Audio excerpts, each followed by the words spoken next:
Muy buenas tardes, bienvenidos a nuestro primer bloque de la tarde de las controversias pediátricas 2022.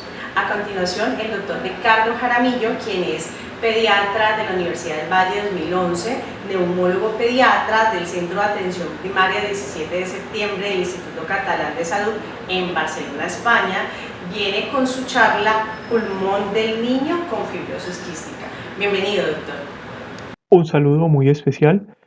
Es para mí un honor participar de las controversias pediátricas 2022, homenaje al Dr. Reina y en el contexto de los 67 años del Departamento de Pediatría. Mi nombre es Ricardo Alberto Jaramillo Arrieta, soy médico pediatra, neumólogo infantil, actualmente trabajando con el Instituto Catalán de Salud en Barcelona, en España.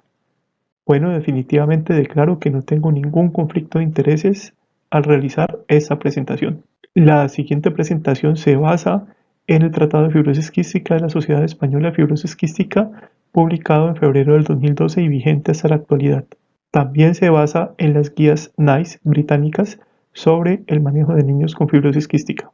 Hablemos un poco de historia. La primera descripción que se hizo sobre fibrosis quística aparece consignada en el Codex Monacensis, donde aparece la bendición de los niños enfermos, en la frase Wilder Elbe so sin cielo, que indica que si un niño nace salado va a fallecer pronto a causa de una gran enfermedad. Después de esa descripción del Codex Monacensis aparecen otras descripciones. Por ejemplo, en 1595 Peter Pau describe la historia natural de la fibrosis quística al describir la historia de una niña que padecía de cuadros febriles recurrentes asociados a desnutrición y al fallecer se le hace autopsia encontrando un páncreas edematizado color amarillento. Atribuye la causa de muerte al páncreas. Descripciones similares se hicieron en Polonia con Georg Seger y en Suecia con Nils Rosen. Posteriormente se describe también una serie de casos de niños con hilio meconial. Faber acuñó el término de mucoviscidosis y Badian en 1952 atribuye la enfermedad a tapones de moco. Posteriormente se documenta una ola de calor en Nueva York con muchos niños con deshidratación hipoclorémica y hiponatrémica quienes padecían de fibrosis quística. Finalmente Gibson y Cook desarrollan el método de electrolitos en sudor. Se nos queda en el tintero también que posteriormente en los años 1980 se descubre el canal de cloro, el CFTR, en las publicaciones de la revista Nature y se describe también la ubicación genética del gen asociado a la fibrosis quística, el CFTR, en el cromosoma largo, en el brazo largo del cromosoma 7. Muy bien, ese es el objetivo principal de la charla, que reconozcamos un pulmón de un niño con fibrosis quística y que para evitar que el niño llegue a eso debemos hacer un diagnóstico temprano y si es posible tamizaje neonatal. Este es el pulmón de un niño con fibrosis quística. Es un pulmón que parece un queso suizo, literalmente tiene muchas bronquiectasias, aquí bronquiectasias en el lóbulo medio, bronquiectasias también en algunos segmentos inferiores, y tiene otras lesiones pequeñitas que se llaman Trimbat, comparado con el pulmón de un niño normal, más o menos con un corte al mismo nivel, donde se aprecia un pulmón con un parénquima homogéneo, sin bronquiectasias, sin imágenes de vidrio delustrado, ni tampoco imágenes de atrapamiento aéreo. Si así es la imagen del pulmón, ¿cómo estará de comprometida la calidad de vida? Quizás ese niño tiene reducción de sus actividades a la casa. Las teorías que pueden explicar esos cambios pulmonares son sencillamente obstrucción de moco asociada a un fenómeno de colonización e infección descrito como colonización patogénica, que finalmente llevará a un aplanamiento ciliar. También se habla que los cambios en la electronegatividad pueden alterar el factor nuclear de transcripción kappa beta, que es un factor que genera, que genera la cascada inflamatoria. El canal de cloro y sodio, que saca sodio y mete cloro, está muy relacionado con el canal de sodio y calcio. Un desequilibrio en la cantidad de sodio y calcio a nivel del moco generan los cambios en el moco que evitan su correcto transporte. Eso va desarrollando infección e inflamación que van a repercutir en el movimiento y posteriormente en el aplanamiento ciliar. Ese ciclo de infección, inflamación, infección, conocido como colonización patogénica, va a ser el responsable del desarrollo de bronquiectasias, disminución del FEP1 e incremento de la demanda respiratoria. Otro factor puede ser cambios en el factor nuclear kappa beta por la electronegatividad alterada dentro de la célula, dado que hay un desbalance de sodio y un desbalance de cloro. Esto lo vamos a ver reflejado en la transición microbiológica que van a tener esos niños, presentando muchas infecciones a lo largo de su vida, inicialmente por virus, dentro de ellos el virus respiratorio sincitial, el metaneumovirus, el rinovirus, muchos coronavirus, posteriormente Mycoplasma clamidias, Streptococcus pneumoniae, Haemophilus influenzae, luego Staphylococcus aureus, inicialmente fenotipos sensibles, posteriormente Pseudomonas aeruginosa y fenotipos resistentes de Staphylococcus aureus, posteriormente fenotipos resistentes de Pseudomonas aeruginosa, fenotipos mucoides y finalmente infecciones por Xenotropomonas por Acinetobacter psilocycans, Burkholderia cepacia y además de eso otros gérmenes como el Aspergillus y las micobacterias atípicas. El Aspergillus puede llegar a desarrollar aspergilosis broncopulmonar alérgica. Finalmente, el causante de todo va a ser este canal de cloro defectuoso, el cual es codificado por una secuencia de 190 kilobases en el ADN de las células de las glándulas apocrinas, que después de sufrir splicing va a generar un gen de 6 kilobases que va a ser transportado por el RNA mensajero aquí, y aquí va a ser pues obviamente transcrito a proteínas, posteriormente va a ser madurado en el aparato de Golgi y finalmente va a llegar a la membrana. Se han descrito 2200 mutaciones que se dividen en esos 6 tipos. Mutaciones de tipo 1 son mutaciones de parada, o sea, son mutaciones que se presentan, mejor dicho, que impiden la transcripción. La proteína llega hasta aquí. Mutaciones tipo 2, la proteína no se alcanza a madurar. Mutaciones tipo 3, la proteína se madura pero no alcanza a salir a la superficie. Mutaciones tipo 4, la proteína quizás llegue a la superficie pero con una función muy mala. Mutaciones tipo 5, en las cuales la proteína llega a la superficie y tiene una función parcial. Y mutaciones tipo 6, que la proteína se presenta con una función apropiada pero está disminuida en número.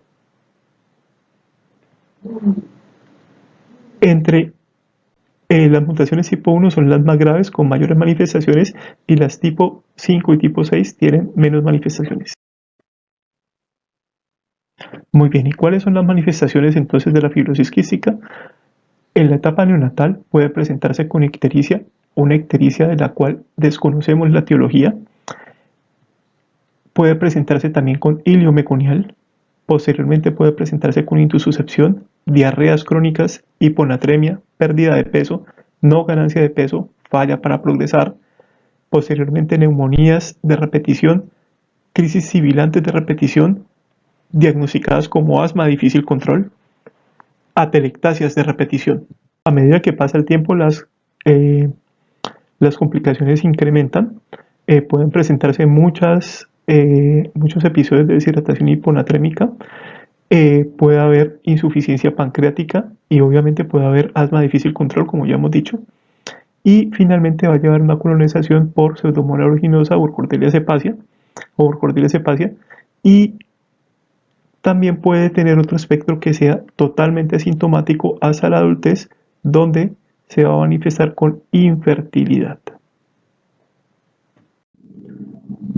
El diagnóstico lo vamos a realizar primero en aquellos niños que tienen un cuadro muy sugestivo de fibrosis quística, o sea, aquel que tiene o una falla para progresar o una diarrea crónica o neumonías de repetición o crisis sibilantes de repetición o todo eso junto o algunas presentaciones un poco extrañas.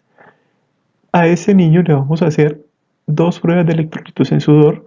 Si son mayores a 60 miliequivalentes por litro, en las 2 pruebas haremos el diagnóstico de fibrosis quística. Es recomendado tomar o averiguar qué mutación tiene para saber si se beneficia de algún tratamiento como los que vamos a mencionar más adelante, e incluso para saber cuáles pueden ser las complicaciones y el pronóstico de esos pacientes.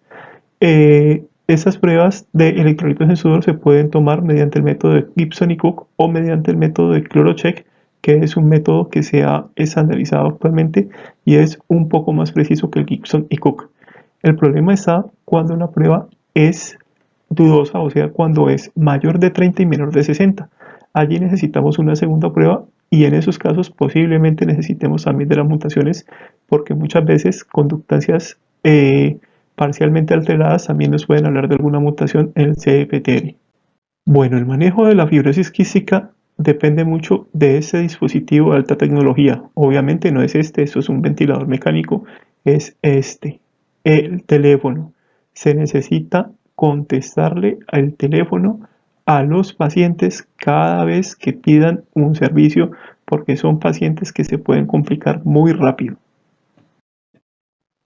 Bueno, hablábamos pues que tenemos que tener una comunicación con el servicio, entre el servicio de fibrosis quística y los pacientes. El equipo de fibrosis quística debe constar de enfermeras auxiliares entrenadas, enfermeras jefe entrenadas, pediatras entrenados en fibrosis quística, un neumólogo pediatra a la cabecera, residentes, máster o fellow en neumología pediátrica también deben estar allí involucrados en el manejo de esos pacientes con fibrosis quística. Deben responder al teléfono cada vez que los pacientes tengan dudas, porque lo más seguro es que tengan una exacerbación y uno de los pilares del manejo es manejar esas exacerbaciones. Es muy importante tener coortización en la unidad de fibrosis quística. Por tal motivo se necesitan varios espacios para tener a los pacientes coortizados y citarlos en diferentes días. Lo ideal es que el paciente llegue y sea atendido lo antes posible para que no esté mucho tiempo en el pasillo y se pueda contaminar con otro paciente y no se intercambien infecciones. Una vez hacemos el diagnóstico de fibrosis quística, tenemos que empezar el manejo cuyos pilares fundamentales son la higiene bronquial y los controles frecuentes.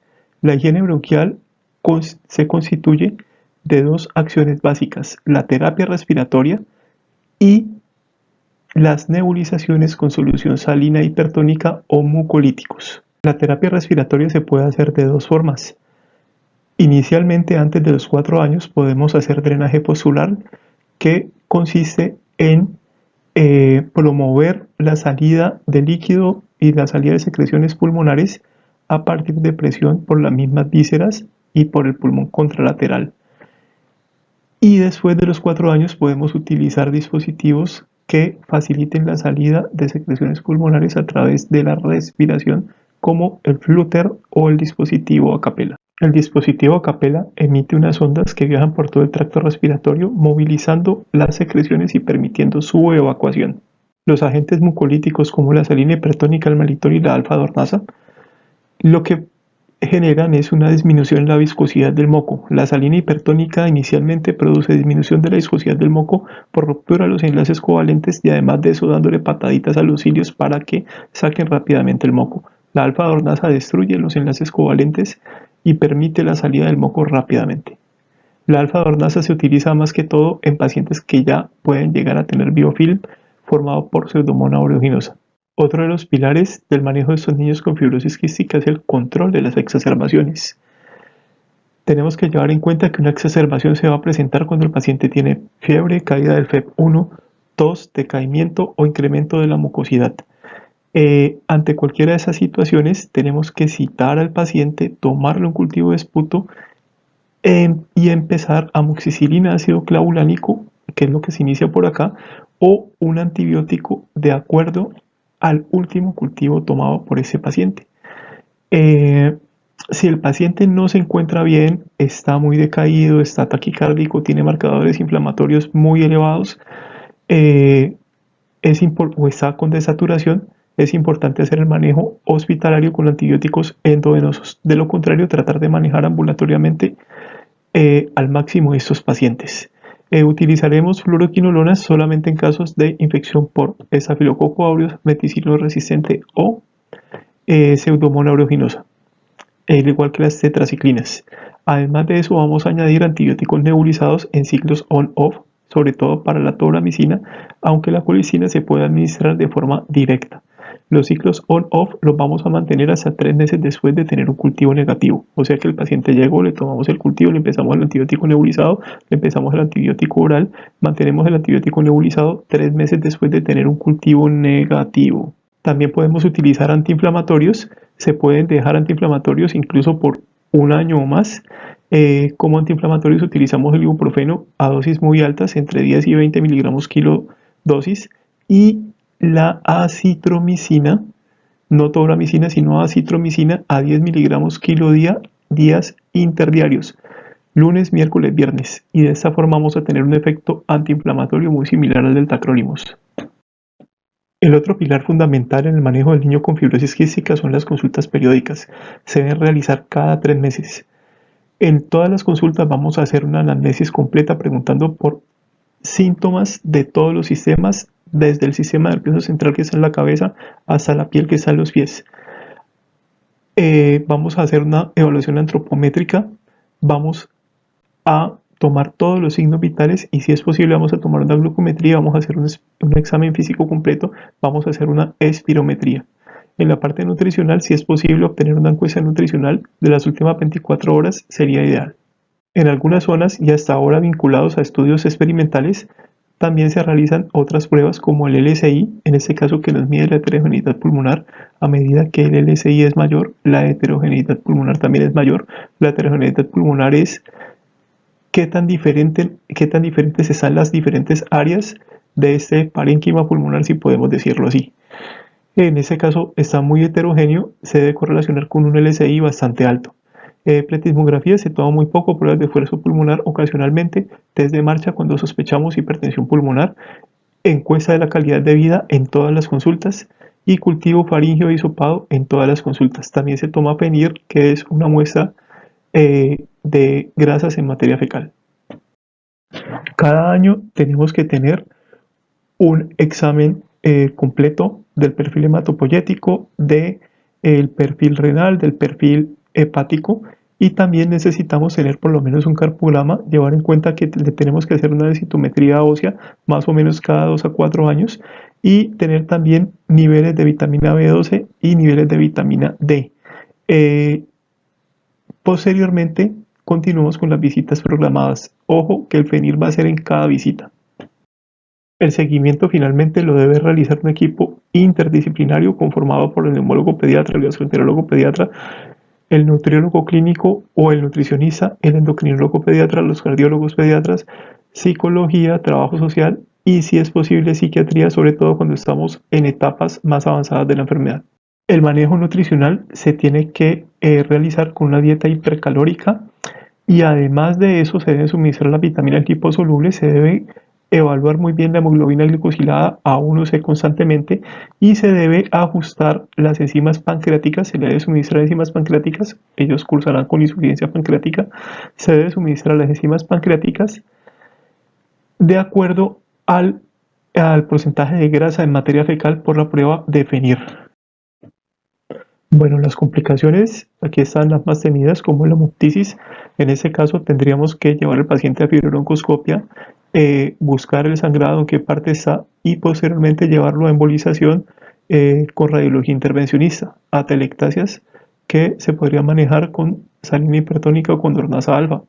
Neumotórax, en este caso, si es un neumotórax pequeño sería manejo conservador, o quirúrgico si es un neumotórax bastante grande. Las bronquiectasias que tenemos que vigilarlas, tenemos que evaluar el FEP1 como está, que es medida también de la inflamación, tenemos que suministrar acitromicina y obviamente hacer cultivos de esputo y empezar antibioterapia según el cultivo de esputo. Llevar en cuenta que detrás de las bronquiectasias puede haber broncoconstricción pulmonar y hay que manejarla. Aspergilosis broncopulmonar alérgica, que indica un manejo con esteroides de forma prolongada, más o menos 6 semanas de esteroides, lo que puede llevar a empeoramiento de un estado diabético, por ejemplo puede llevar a diabetes, a cataratas y a un estado cuchingoide. Síndrome cepacia, que es algo similar a una sepsis de origen pulmonar, los pólipos nasales que tienen manejo quirúrgico, y la hipertensión pulmonar que también tiene, que sería empezar manejo médico con sildenafil, bosentan o, bueno, muy bien, esos son manejos revolucionarios, son análogos nucleócidos que van a activar o a potenciar la actividad del CFTR. Se empezaron a manejar a partir del 2010. Actualmente disponemos una triple terapia que se llama Trikafta, que tiene unos resultados increíbles. ¿En qué consisten? Son realmente análogos nucleócidos que actúan aquí en ese proceso de splicing, evitando que se intronicen algunas secuencias y que se produzca una proteína parcialmente funcional, o sea que de una mutación tipo 2 pasemos a una mutación tipo 4 o 5, y los resultados son medibles y son unos resultados maravillosos. Ese es un metaanálisis de Cochrane publicado en el año 2020, donde se incluyeron 19 ensayos clínicos controlados. En los primeros ensayos empezaron o evaluaron la efectividad de las monoterapias con esos análogos nucleócidos, potenciadores y correctores del CFTR, donde se documenta pues el lumacaptor, el ivacaptor o combinaciones lumacaptor y ivacaptor, algunas conocidas como Calideco, otras Orkambi, y se documenta una mejoría en la calidad de vida y en algunos mejoría en el aclaramiento de nitrógeno. Pero en el metaanálisis donde más documentan mejoría, sobre todo en el FEP1 y obviamente en la calidad de vida, es después de la terapia Trikafta, que consiste en la combinación del hexacaptor, texacaptor e ivacaptor. Aquí se incluyeron 1840 sujetos correspondientes a 4 ensayos clínicos, no 3, sino 4 ensayos clínicos, sino que había uno que estaba aún enmascarado. Lo siguieron durante 96 semanas, pero la duración promedio del seguimiento fueron 48.2 días y lograron un incremento del 10%, que fue el primer objetivo. Un incremento del 10% en el FEP1. Aquí está el diagrama Fox plot, donde se aprecia que ese incremento del 10% en el FEP1 es significativo, realmente 9.6%, con una desviación, con una medida de 9.6%, pero totalmente significativo. Y para muestra un botón, esta imagen es solicitada pues a una de mis colegas. Este es un paciente que estuvo en el estudio con Trikafta, en uno de esos ensayos clínicos controlados que aparecen en ese metaanálisis, y aquí está una imagen del pulmón de ese paciente con un corte axial, donde se aprecia un compromiso marcadísimo con bronquiectasias cilíndricas, bronquiectasias circulares, por todas partes un compromiso pulmonar marcado antes de iniciar el Trikafta, y ese es el compromiso pulmonar después de iniciar el Trikafta. Mejoría de las bronquiectasias, mejoría en muchos aspectos pues, de ese pulmón, y obviamente una mejoría increíble en la calidad de vida.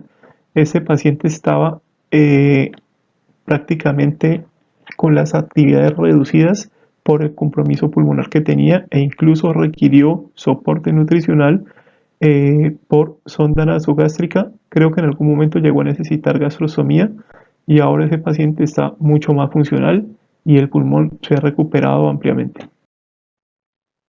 Finalmente hablemos del tamizaje neonatal. ¿Cuál es la razón de hacer el tamizaje neonatal? Que en Colombia tenemos una incidencia reportada en Bogotá entre 1 y 8.000 casos, y en el Mediterráneo la incidencia llega a 1 en 6.500 casos de fibrosis quística. Por tal motivo valdría la pena, es una incidencia pues no igual, pero sí es cercana, y quizás haya muchos niños que se beneficien de ello. Los biomarcadores propuestos para el tamizaje neonatal han sido la tripsina inmunoreactiva, la proteína asociada a pancreatitis, y la identificación de mutaciones y el cloro en sudor. De ellos, el más tradicionalmente utilizado es la tripsina inmunoreactiva. La tripsina inmunoreactiva se empieza a liberar en el páncreas desde la etapa neonatal. El pulmón del niño está bien en la etapa fetal, pero el páncreas no está bien en la etapa fetal. El páncreas ya empieza a ser insuficiente y empieza a liberar cantidades de tripsina inmunoreactiva. Con esa tripsina inmunoreactiva se han construido muchas estrategias y algoritmos de tamizaje neonatal. Uno de ellos es el empleado en Cataluña, que es el TIR1, TIR2. Le tomamos tripsina inmunoreactiva a las 36 horas, luego a las 72 horas. Si TIR1 es positivo, esperaremos TIR2 y después, si TIR1 o TIR2 son positivos, le tomaremos electrolitos en sudor y panel de mutaciones. Si los dos son positivos, pues ya pensaremos que tiene una altísima probabilidad de fibrosis quística. Igual le tomaremos electrolitos del sudor y panel de mutaciones. Ha servido muchísimo para identificar muchos pacientes con fibrosis quística. Hay algunos problemas con esta técnica de tamizaje TIR1, TIR2, que son los falsos negativos, que son niños que hacen hilio meconial y no presentan elevación de tripsina inmunoreactiva. Y el otro problema es el CF-SPID, que es el paciente que es positivo, que tiene alguna mutación, pero no presenta manifestaciones. Solamente algunos de ellos presentan manifestaciones en la edad adulta y pues se vuelve un poco de lío porque va a consultar muchas veces y todo, y pues hasta se va a enojar y va a decir que no tiene nada. Pero sí, algunos de ellos han tenido manifestaciones ya en la edad adulta. Finalmente, la controversia. ¿Cree usted que es necesario hacer tamizaje neonatal en Colombia? ¿La heterogeneidad de la población podrá generar problemas de tamizaje? Pues sinceramente yo pensaría que muchos niños se van a beneficiar de tamizaje neonatal en Colombia. Tenemos unas incidencias no son cercanas al Mediterráneo, son ligeramente mayores a las que hay en el Mediterráneo. Segundo, en países similares a Colombia, por ejemplo, en Panamá, en Ecuador, en parte de Uruguay, en Argentina y en Brasil, en el sur del Brasil, se hace tamizaje neonatal. Creo que en Cuba ya lo están empezando a hacer también, el tamizaje neonatal. Entonces es importante considerar el beneficio de esos niños para poder realizar ese tamizaje neonatal. Llevar en cuenta que ya hay terapias, aunque son muy costosas, pero ya hay terapias que nos evitan el daño pulmonar tan grave en la fibrosis quística y mejoran muchísimo la calidad de vida. Finalmente, tenemos como pediatras la meta de llevar a estos niños a que alcancen todas sus metas del desarrollo. La más importante pues para los pediatras puede ser la resiliencia, pero para mí la más importante es la felicidad. He visto que los niños nacen para ser felices con cualquier enfermedad que tengan. Por ejemplo, esos niños que son hinchas del Deportivo Cali están felices a pesar de ser hinchas del Deportivo Cali. ¿Por qué no un niño con una enfermedad puede ser feliz? Como pediatras tenemos que garantizarles todo para que ellos lleguen a la felicidad.